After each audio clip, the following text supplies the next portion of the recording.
મારું નામ મહંત રામનાથ સમીરગીરી અરવિંદગીરી ગોસ્વામી રામનાથ મહાદેવ મહંત છે. આજે શ્રાવણ માસનો અમાસ અને શનિવાર અંતિમ દિવસ છે.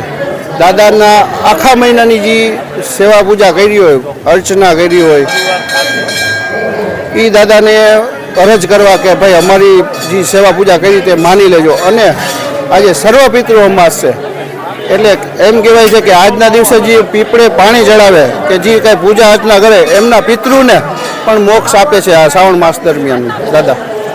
એમ કહેવાય છે કે શ્રાવણ મહિનામાં ભાદરવી અમાસ કહેવાય કે અથવા શ્રાવણ મહિનાની આપણે આ જે શનિવારી અમાસ છે આજે, એમાં પિતૃને પાણી રેડવાથી જે કાંઈ આપણા જે કષ્ટ હોય કે ધંધામાં કાંઈ બરકત ન થતી હોય બધામાં હે ને દાદા એમના પૂર્વજો જે આપણે પિતૃ કહીએ છીએ એ બધા એમને આશીર્વાદ રૂપે એના ધંધા ચાલવા માંડે, ઘરમાં સમૃદ્ધિ આવવા માંડે. આખો મહિનો છે ને દાદાનો ભક્તિમય નીકળો છે. આજે છેલ્લો પણ દિવસ, આજે અમાવસ છે. દાદાની તમે આપ ભીડ જોઈ શકો છો. બધા નિરાતે દાદાના દર્શન કરે છે, આજે પૂજા અર્ચના પણ કરે છે. દાદાને સર્વ ભક્તો ઉપર શ્રદ્ધા છે અને દાદા સર્વને બધાને સુખ શાંતિ અને સમૃદ્ધિ આપે એવી મારા તરફથી પ્રાર્થના.